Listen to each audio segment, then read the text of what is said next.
Would you like to know how I make six figures as a yoga teacher without teaching in studio?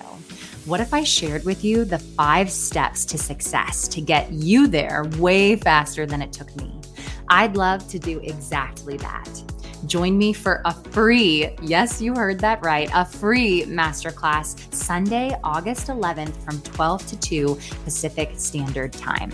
We'll talk about the biggest limiting belief holding you hostage and keeping you stuck, the 5 often forgotten pieces of an irresistible offer, the number 1 reason why students aren't showing up, how to reduce the risk of inconsistent earnings, the best kept secret to skyrocket your success. I'm giving away so much value, it's insane. This is for you if you're a yoga teacher who is ready to ignite your entrepreneurial spirit. If you want to create impactful and profitable offers outside the studio. If you want to go from frustrated to flourishing. Head to the link in the show notes to sign up. This masterclass is 100% free. But wait, I'd like to sweeten the deal by giving my software survival guide for yogis to everyone who shows up live. If you feel like fear of tech is holding you back from chasing your dream and expanding your reach beyond the studio, this PDF will banish the overwhelm and help you get started. I'm telling you the 5 steps to success and giving you my software survival guide for free. All you have to do is show up. If you can't make it in real time, no worries. I'll send out the replay. There's nothing to lose. Head to the link in the show notes to sign up now. See you there.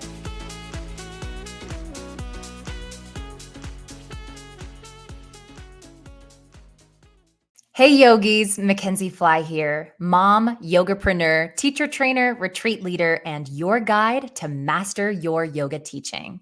This podcast is your weekly dose of actionable wisdom and candid chats with industry experts. Learn to connect deeper, weave yogic magic, and lead by example.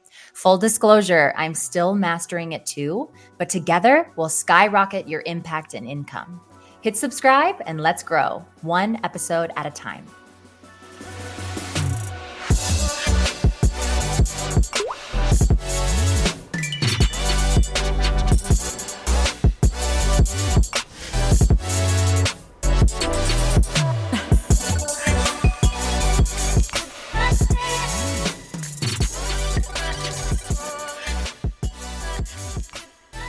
What's up, everybody, and welcome back to MYYT, where you are learning to level up your yoga teaching one masterful class at a time.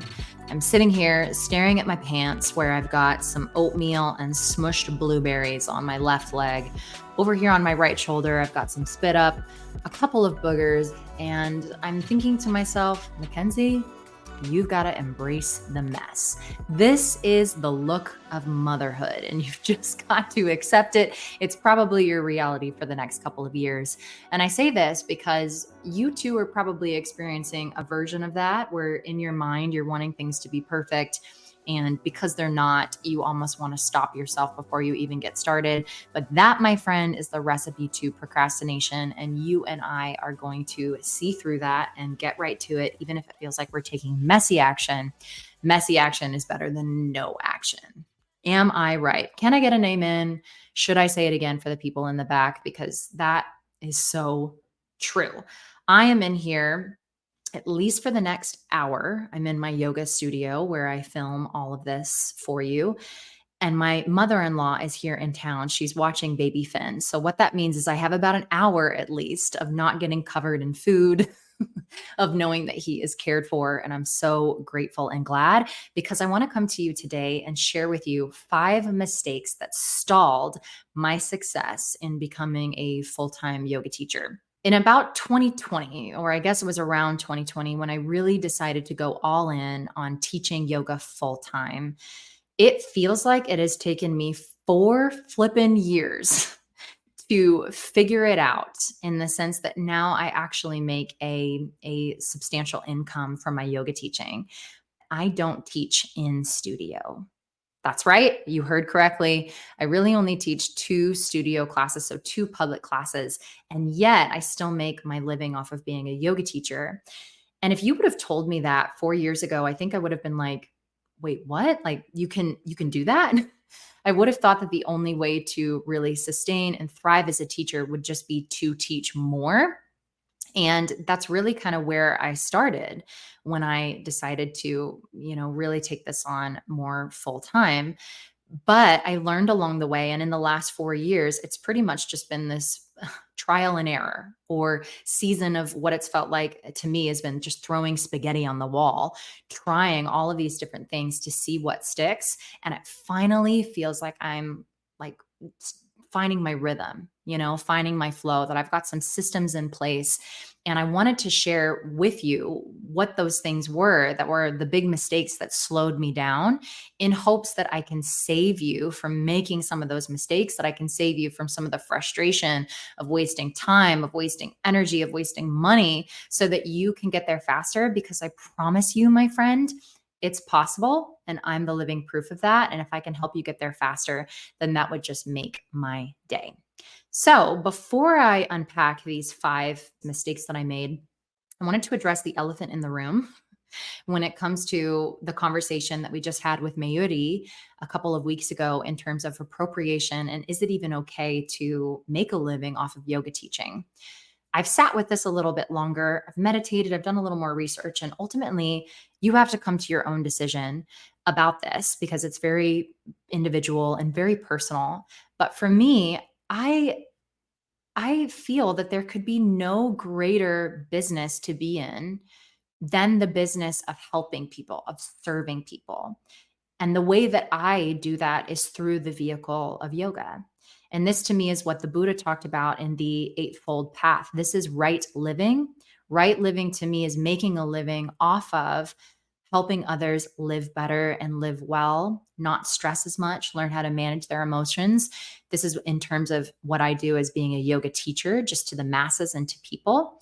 But what I do for yoga teachers, as a yoga teacher mentor, as a yoga teacher trainer, I help them scale and optimize and live very fulfilled, prosperous, abundant lives by building the structures, the systems in place to make a living and to support their families. And so to me, that's what feels right. That's what feels authentic and true. And I believe that there's no better thing to be in business of. And that feels like right living to me, to support people who are on a mission to heal the world. It feels like there's no better thing to do, And then when we talk about right living, it's the difference between being in a business that's serving the planet, that's uplifting the planet, or hurting the planet in some way, whether it's like being in the business of on the black market or selling drugs, or these are really dramatic examples, but you get what I mean, that it's bad business, right? Like, are you doing business that is not good? Don't do that. Do business that is good, and that has the point of making things better around here. And that is what it feels like to me. So I want to present that so that you can at least ask yourself, does this align? And if it doesn't, if you really don't feel good making yoga teaching a business or earning money from your yoga teaching, then that might be the first thing to examine and look at. If it truly doesn't, then maybe you really should get another business. And the first mistake that I made is that I wasted a lot of time and money on the wrong things. Specifically, I would get shiny object syndrome in the beginning, or that analogy of a dog getting distracted. The movie Up, where the dog is like, squirrel, and looks off into the distance and goes and chases the next best thing. That was me in the beginning. And a lot of this stemmed from a comparison trap of just looking to all these other people that I thought were doing it well, and looking on the outside and thinking, oh, this is what it looks like to be a full-time yoga teacher. And I need to copy that thing, or I need to do it in the way that they're doing it. And so what this led to was a lot of starting one project, then getting distracted by another, and abandoning that first project to go chase the second project, and so on. And this would just keep happening. Anything that was shiny, or the next best thing, or the most expensive software that promised all of these incredible results, I would follow that without really finishing the first thing.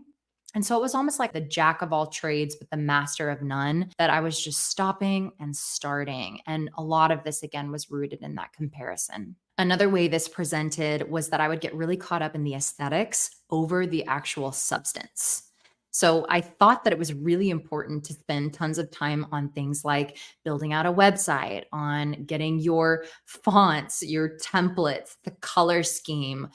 I would obsess. I'm talking like I would just spend so much time on silly back end tasks of how it looked, and especially the aesthetic of how it looked, rather than spending time on beefing up the actual substance of what I did. So it ended up feeling like I had this beautiful storefront. I had this beautiful looking thing from the outside, but I didn't actually have things to buy on the inside for the people once they came in. This, of course, means that you don't really have a business if people don't have anything to buy, if they don't have anything that they want to invest in or work with you on. You just have kind of a hobby that looks really pretty from the outside. So this was me. Why this happened is that I wasn't getting clear on my unique offer, and I wasn't spending time to think about who I really want to work with, how they're thinking, what problems they're facing, and more importantly, how to start talking like they do and learning how to communicate the value that I bring so that I'm bridging that gap. My ideal client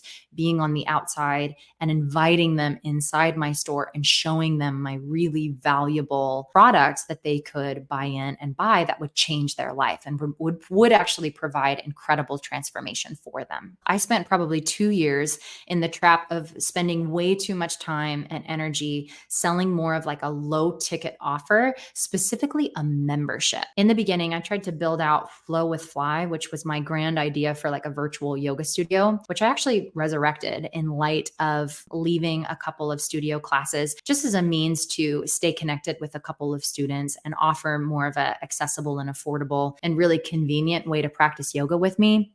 But my point is that I tried to build out memberships way too soon when I didn't really have that big of a following. And the following that I did have, they wanted to take classes with me in person because they could. Why would they practice with me online if they could get me in studio?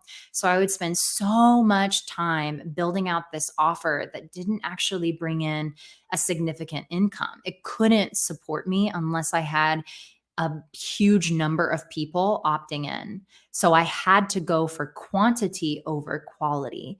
And what I really wish I would have done in the beginning is build out more of a sizable offer that, yes, was more expensive, that was a higher ticket, but that I didn't have to sell as many of to make a living. This meant that I also started outsourcing prematurely. I don't even want to admit how many thousands of dollars I would spend on things like VAs or virtual assistants to help me do certain tasks like social media management. I don't want to say names. The social media manager that I had one time who I spent thousands of dollars on, literally Venmoed him all the stuff, gave him my login credentials. I wanted him to reach out to other yoga teachers and start conversations, like their posts, comment on things, build relationships, and help me start to nurture and expand my audience. And he just straight up ghosted me. Another time I spent thousands of dollars on a VA who was going to help me design all of the additional resources and materials like the PDFs in one of my online courses. And instead of hiring someone who maybe was at a lower price point, I hired somebody in America, and that's fine. It just was a lot more expensive. My point being is that I spent a lot of money on stuff that wasn't actually converting to sales and bringing money back in because I was so concerned with the aesthetic of it or how it looked on the outside rather than prioritizing creating really, really valuable stuff, working on creating the actual experience that provided that transformation. So yeah, just getting really caught up in the look of it and wasting a lot of time, money, and effort in that sense. I would even spend tons of money on really expensive photo shoots and would even pay for things like a professional hair and makeup team to come and make me look really good. And while that is important, it's not the most important thing, especially when you're starting out. You don't want to spend your very limited resources on things that make you look good unless you really have just like a quality product or a quality service and offer. So I would spend my limited resources on things like all the legal stuff and really expensive softwares that were supposed to make things faster. Like I opened up an LLC really early on, and I think I did that before the business was really pulling in a substantial income. So it just things like that, to where I would get caught up in all these things that I thought were important, and then would burn through the very limited money that I was kind of making, trying to make myself look more legit. But by the same token, this is the messaging that you're getting, especially back to that comparison or shiny object syndrome. You see things online that's like, you need this thing, to make you legit. And you think, oh, okay, I'm supposed to do this, when really that might not be the case. And so it's being in the spaces and being with the people that can help you say, like, no, don't get distracted. Bring your attention back to this thing and build out your offer. That's the most important thing. And let it be one of real substance. Let it be one that's actually going to provide a transformation for somebody. I also had no idea how to really analyze data in a way that would take out the emotions out of it and help me make more data-driven decisions instead of emotional decisions. Specifically, I mean this in regards to analyzing your Instagram. I used to measure things by how many likes I would get on my posts, and that would waste a ton of energy. And so what I learned is to stop really looking for likes and to go more for comments, which creates engagement, which builds relationships with people, and go for more saves and shares. And that converts way more than likes. That it's not about this like popularity contest. It's more about, how do I provide something that's helpful for people, that they want to save, that they want to share? And more importantly, how do I open the doorway to have an actual conversation with them? Because until you have conversations, you probably won't have that many conversions. Okay, so all of that fell under the mistake of wasting a ton of time and money on the wrong things. My second mistake is that I did diversification before solidification. Essentially, what this means is that I was really afraid to recycle and reuse in my yoga business. And when I compare this to yoga teaching, that would kind of be like refusing to recycle your class plans and constantly feeling like you really need to reinvent the wheel. Has anybody else felt like this, especially with their online offers, that it's important to sell the same thing more than once and become known for something, for one thing, rather than multiple things? And this was a big, big thing for me that slowed me down. I really see this in the building of my side business, Rachaka Retreats. I was kind of simultaneously building up that business that has a whole other unique person, that has a whole unique product, has its own package, all the while trying to figure out what was my own solo endeavor. At the same time, I needed that. Rachaka Retreats provided so much structure for me, and also the accountability for me in having a business partner of, okay, what does this really look like to create things, to market things, to sell things? So I'm not saying that it was a complete waste of time, but it did really slow me down, because while you can do all things, you just can't do them all at once. And I think that we put that pressure on ourselves all too often, is that it all needs to happen at the same time. And that's unrealistic. When you expect that, you set yourself up for failure. And so you really need to solidify, what is your one thing? Can you organize your time? Can you organize your tasks in your day to build one thing? And then once you've built that thing, rinse and repeat, so that you can really zero in on this one product and make it the best that it can be, and dial in on the messaging for that product, so that you start to so that people start to know you for something and they expect you for something. That is what ultimately will build the like, the know, and the trust factor, is when they see you doing the same thing and they hear you talking about the same things multiple times, because it takes people so long. You have to invite somebody into the same thing. What is it, like 7 to 14 times before they even start to entertain the idea of actually saying yes. They need to hear you saying it again and again and again. And we do this all the time anyway as yoga teachers in the yoga room. I mean, how many times do you tell your student, hey, remember your breath? Come back to your breathing. So, why is it that we think that we can't do that with our offers, or how we can help, how we can serve another person? It's basically this, you're saying the same thing all the time. You just need to get more comfortable with it and stop feeling like you're an inconvenience or you're annoying for doing so, because 10 out of 10 or 9 out of 10 times, the person is probably too busy, caught up in their own life anyway, to catch all of those times, and they need that repetition from you. This also put me into creation mode all the time, which is really challenging. Building out a new offer, building out a new program, whether that is a yoga workshop, whether that is a yoga retreat, a teacher training, an online course, that takes so much energy. And on top of building out the actual thing, then you have the responsibility of telling people about the thing, learning which ways of communication are the most effective for that conversion, and actually selling the thing. Then you have to do all of the things at once, basically. Whereas if you built the thing once, then you can kind of rinse and repeat the actual launching of that thing. And so it takes out a whole list of to-dos when you just repeat your offers. That's the second problem that I had, was diversification over solidification. The third mistake I made, and I talked a little bit about this in the previous one, is that I wasn't nearly loud enough. I had in the beginning so much work to do on not feeling annoying announcing what I had to share. And I had unrealistic expectations, thinking like, oh, if I just post 1 or 2 times about this thing, the people will come. And I felt so confused why I wasn't getting as much engagement when I thought that I was doing the right thing in terms of posting. But I didn't realize just how loud you have to be about what you do. Think about it. How many times a day are you inundated with all of this information?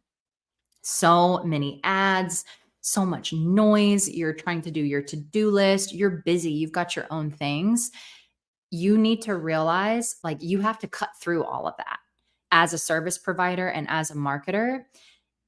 And so that was something that really stopped me, was not realizing how many times I had to say what I had to say and how lit up I had to be about it, how excited I had to be about it. I wasn't optimizing my email list. This was a big one, is that on top of social media marketing, and making these posts on places like Instagram and Facebook, that really where the selling needs to happen, or where the inviting to go deeper happens, is more in your email list, because these are the people who have already raised their hand saying, I'm interested in the things that you do. I love the energy that you bring, and I feel like you're the person that could help me learn this new thing.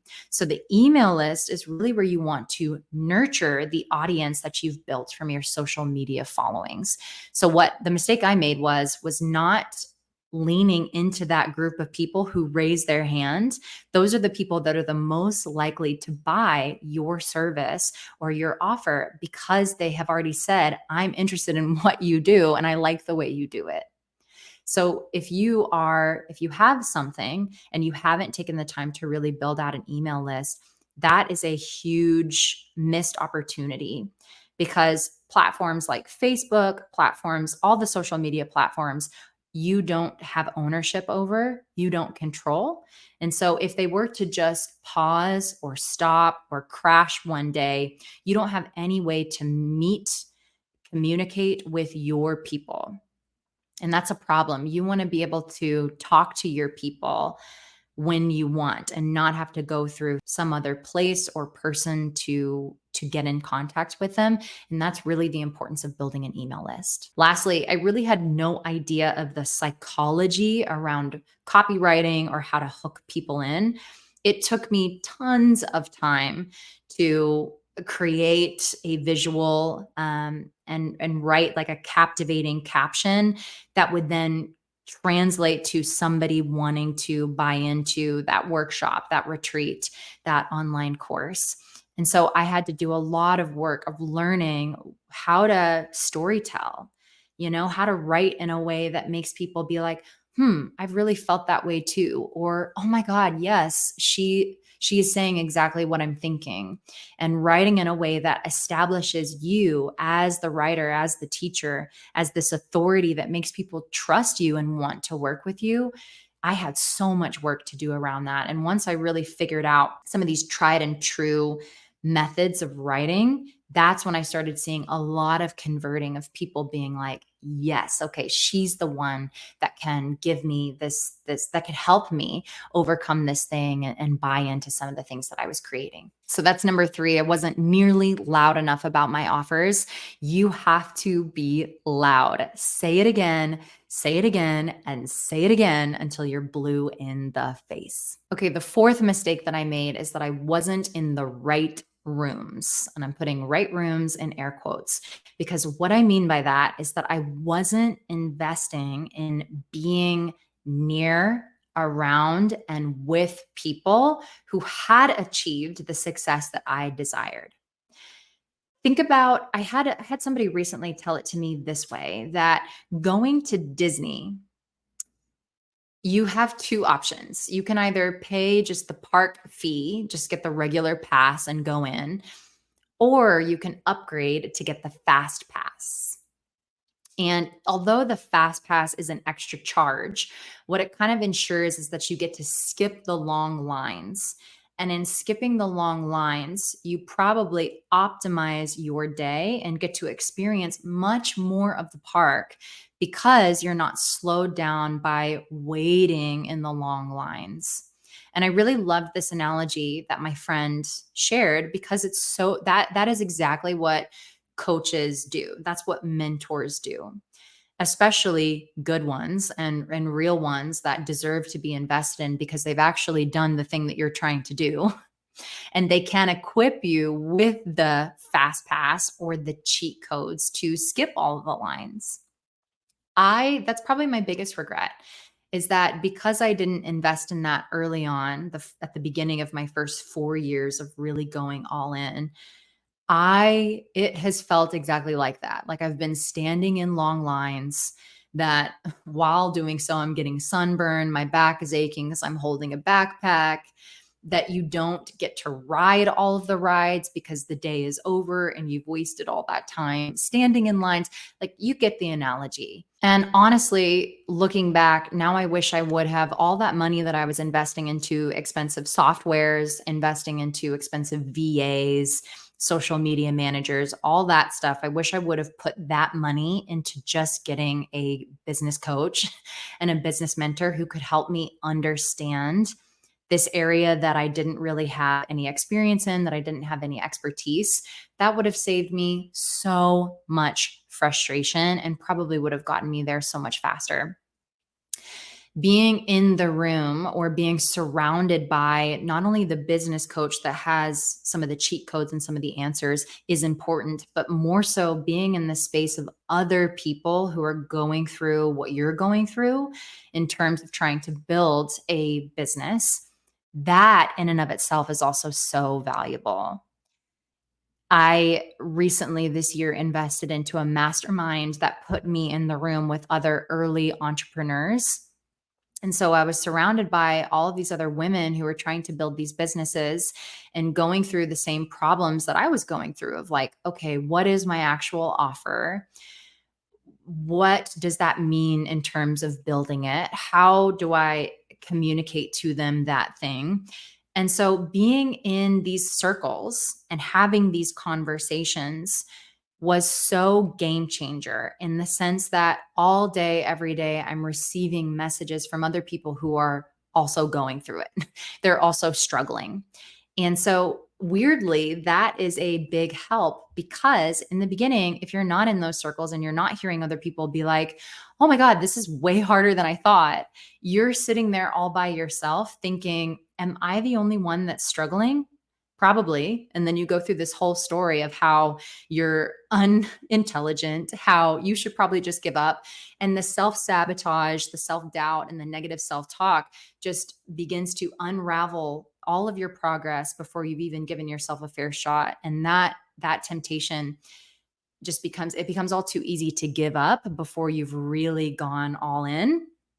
And I really wish that I would have been in the right room with other sisters who are trying to build something and who are struggling, because hearing that is so helpful because it is so much harder than you think. It's also so invaluable to feel like you know where to go, because there will be so many times in the beginning when you're sitting there like, number one, I don't even know how to do this thing. And even worse, I don't even know where to go to get the support. I don't know who to ask. And so it's like doubly problematic and it feels doubly difficult and hard because it's not just the actual thing, it's you don't even know where to go to get help for that thing. And that's why I cannot stress how beneficial it is to have a strong support system, have a network that creates a net for you when you fall down and skin your knees, because you will fall down and it feels painful to have put in all this time into creating something and it not really go according to plan, and to have a circle of people that's like, yep, that happened to me too, so that you don't feel like you're the only one and that they can give you a little beautiful band-aid to put on your wounds, help you brush off your shoulders, get back up and try again.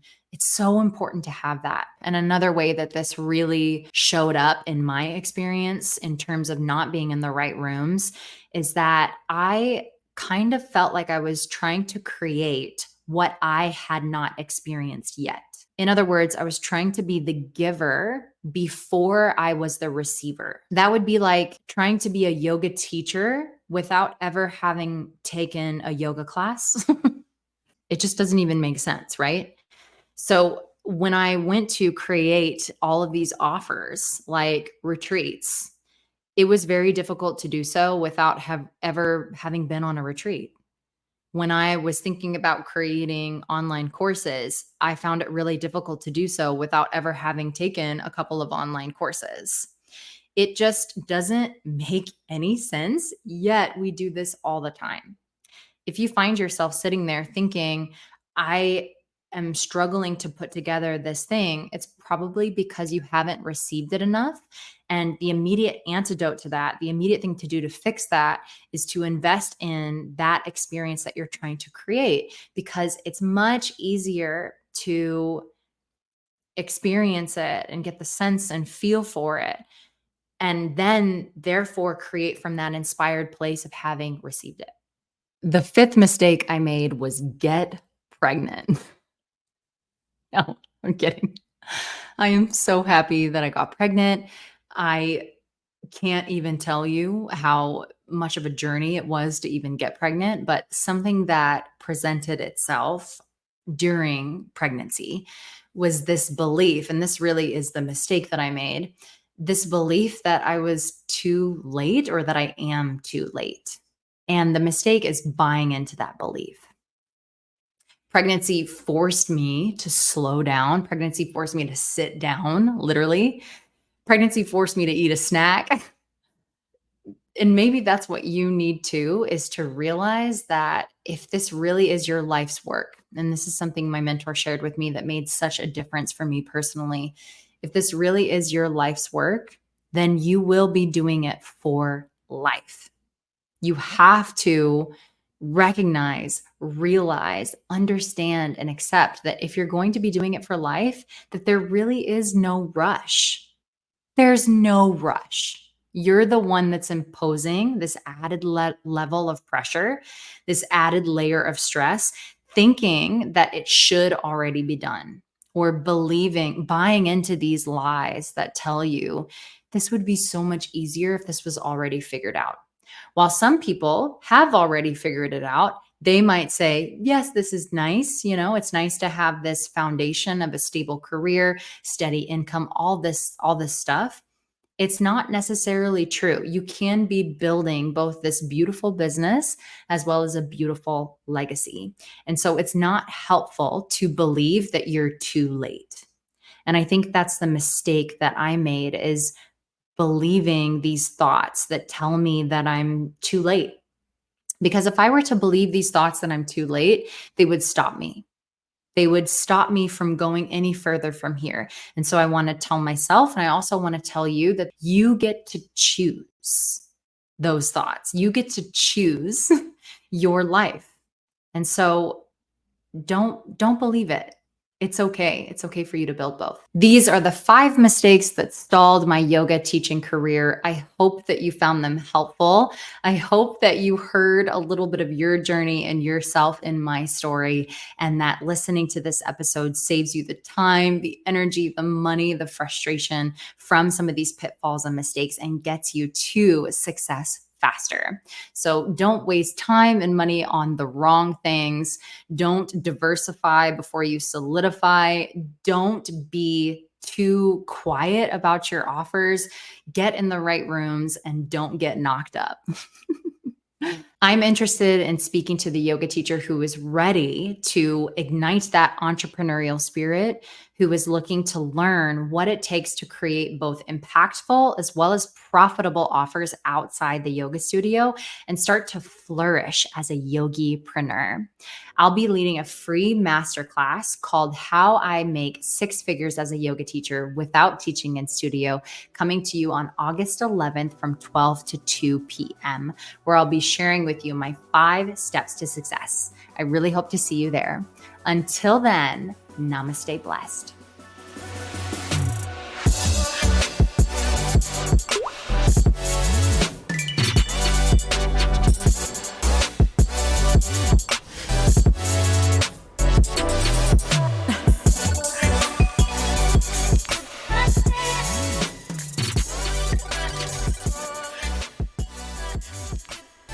Thanks for listening. If this is your first time, peruse our feed to see if there's something else that will serve you. We're so grateful that you're here and invite you to join our inner circle by subscribing to our newsletter. If this episode resonated with you, help us spread the word by sending it to a friend who needs to hear this message. Likes, follows, sends, shares, and reviews help us to continue delivering high-quality content to you for free each and every week. Don't forget to tag @MasterYourYogaTeaching so we can reshare. I am a certified yogi. However, this podcast is intended for information and entertainment only. If you are interested in mentorship or coaching with me, check out the website linked in the show notes to get more information. This content and other content produced by CLW Studios and affiliated partners is not therapy, and nothing in this content indicates a therapeutic relationship. Any opinions of guests on the podcast are their own and do not represent the opinions of MaKenzie or CLW Studios. Learn more about MaKenzie, her guests, and CLW Studios by following the links in the show notes.